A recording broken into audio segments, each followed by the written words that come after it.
नमस्कार साथियों, सैनिक awareness by R S channel में आपका स्वागत है। साथियों, आपके महंगाई भत्ते, फिटमेंट फैक्टर और एरियर को लेकर बहुत बड़ी खबर निकल कर आ रही है। यह खबर जानने से पहले यदि चैनल को सब्सक्राइब नहीं किया है तो अभी सब्सक्राइब कर लें। पहली और सबसे बड़ी खबर है, दिल्ली हाई कोर्ट ने कर्मचारियों के पक्ष में एक बहुत बड़ा फैसला सुनाया है। वो फैसला ये है, आपराधिक मामले में बरी होने के बाद दोबारा बहाल होने पर बर्खास्तगी की अवधि को ड्यूटी माना जाएगा। कहने का मतलब यह है कि यदि किसी कर्मचारी के ऊपर आपराधिक मामले में कोई केस चल रहा है और वो बरी हो जाता है तो बर्खास्तगी के दौरान की उसको वेतन मिलेगा और उस समय को वह ड्यूटी पर गिना जाएगा। तो साथियों, ये खबर बहुत बड़ी इसलिए है क्योंकि उस समय की अवधि का उसको वेतन भी मिलेगा, उसकी वरीयता भी मिलेगी। यदि उस दौरान उसका प्रमोशन ड्यू है तो वह प्रमोशन भी उसको मिलेगा। दूसरा बड़ा फैसला हिमाचल की हाई कोर्ट ने सुनाया है कि यदि सेवानिवृत्ति के बाद किसी भी कर्मचारी के ऊपर कोई विभागीय जांच बैठा दी जाती है तो वह मान्य नहीं होगी।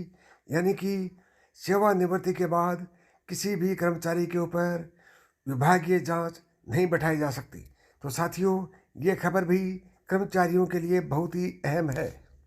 अगली बड़ी खबर आ रही है, भूतपूर्व सैनिकों ने आक्रोश ने रैली निकाल करके इक्वल डिसेबिलिटी पेंशन और ओआरओपी की विसंगतियों को दूर करने की मांग की है।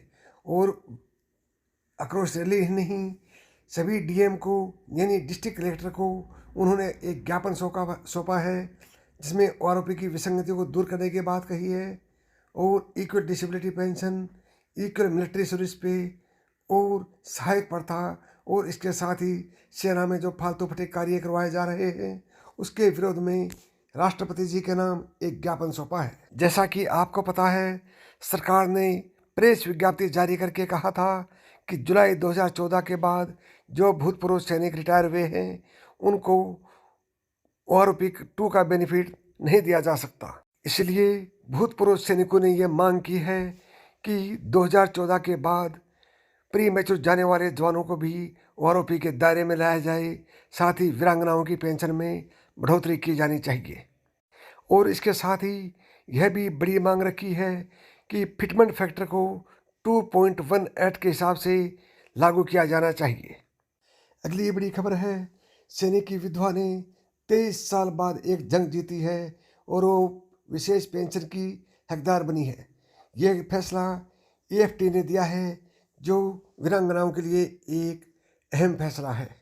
गोरखा रेजिमेंट के एक जवान की मौत 23 साल पहले बर्फीले इलाके में हो गई थी।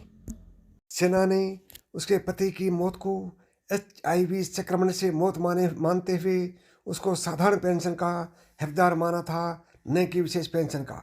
और उस सैनिक की विधवा ने 23 साल बाद ये जंग जीत ली है और अब वो विशेष पेंशन की हकदार हो गई है। वह विधवा दर दर की ठोकरें खाती रही। आखिर में उसने लखनऊ एएफटी में याचिका दायर की और उनके हक में ये जबरदस्त फैसला आया है। तो ये साथियों, ये थी आज की बड़ी खबरें। यदि वीडियो पसंद आया हो तो लाइक, शेयर व सब्सक्राइब अवश्य करें। नमस्कार दोस्तों, थैंक यू, जय हिंद।